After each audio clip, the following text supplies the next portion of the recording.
Hello yours, మీ భుక్తాయాసానికి స్వాగతం. ఈరోజు నేను సోయా చంక్స్ లేదా మీల్ మేకర్ని డిఫరెంట్గా తయారు చేసి చూపిస్తున్నాను. దీనికి కావలసిన పదార్థములు ధనియాలు, జీరా ఒక్కొక్క స్పూను, షీజ్వాన్ పెప్పర్స్ అని అమ్ముతారండి. ఒకవేళ ఇవి కనుక దొరకకపోతే మామూలు మిరియాలతో రీప్లేస్ చేసుకోవచ్చు. ఉప్పు, కారం, వెల్లుల్లి, అల్లం, తరుక్కున్న ఉల్లిపాయలు, అలాగే సోయా చంక్స్, నిమ్మకాయ ఒకటి. ముందుగా సోయాని వేడి నీళ్ళలో ఒక పావు గంట సేపు నానబెట్టుకుని అవి కొంచెం బాగా ఉబ్బాక దాన్ని పిండేసుకుని పక్కన పెట్టుకోవాలి. ఇప్పుడు ఒక మూకుడు పెట్టుకొని దాంట్లో ఈ పిండుకున్న ఈ సోయా చంక్స్ని డ్రై రోస్ట్ చేసుకోవాలి. ఇలాగా డ్రై రోస్ట్ చేసుకున్న సోయా చంక్స్ని పక్కన పెట్టి ఉంచుకోవాలి. ఇప్పుడు 2 టమాటా పళ్ళని కొంచెం నూనె రాసుకొని పొయ్యి మీద పెట్టి కాల్చుకోవాలి. ఇంకొక పొయ్యి మీద వేరే మూకుడు పెట్టుకొని అందులో జీలకర్ర, ధనియాలు, షేజ్వాన్ పెప్పర్స్ అని చెప్పాను కదా, ఇవి లేకపోతే మిరియాలు, ఇవి 3 వేసుకుని డ్రై రోస్ట్ చేసుకోవాలి.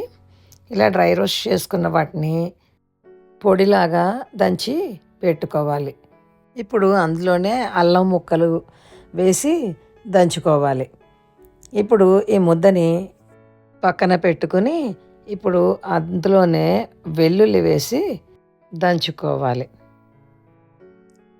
ఇప్పుడు టమాటా పళ్ళు కాలిపోయి వాటిని తొక్కలు తీసి మెత్తగా ఇందాకలా దంచుకున్న ముద్దలో కలపాలి. మెత్తగా పిసికేసి పేస్ట్ లాగా చేసుకోవాలి.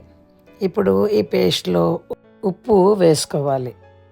ఉప్పు వేసుకుని కలుపుకున్నాక పైన ఉల్లికాడలు, స్ప్రింగ్ ఆనియన్స్ ఉంటాయి కదా, అవి వేసుకోవాలి. ఆ పైన ఈ తరుక్కున్న ఉల్లిపాయలు కూడా వేసి బాగా కలుపుకోవాలి.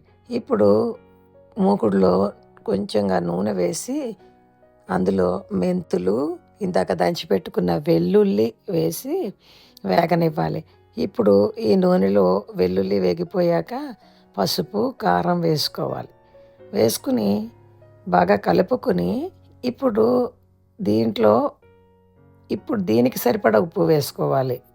ఈ మీల్ మేకర్కి సరిపడా ఉప్పు వేసుకొని దాని మీదన ఈ వేయించుకున్న మీల్ మేకర్లను వేసి బాగా కలపాలి.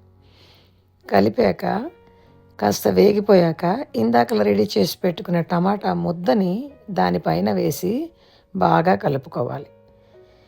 ఇలా బాగా కలుపుకుని నిమ్మరసం పిండుకుని పైన కొత్తిమీర వేసుకుని బాగా కలుపుకుంటే ఇది చాట్ ఐటెం లాగా తినచ్చు, లేదా కటీ రోల్ లాగా చపాతీ మధ్యలో పెట్టుకుని కూడా తినచ్చండి. ఈ రెసిపీని చిన్నపిల్లలు కూడా బాగా ఇష్టపడతారు. ఒకసారి ట్రై చేసి చూడండి. Thank you.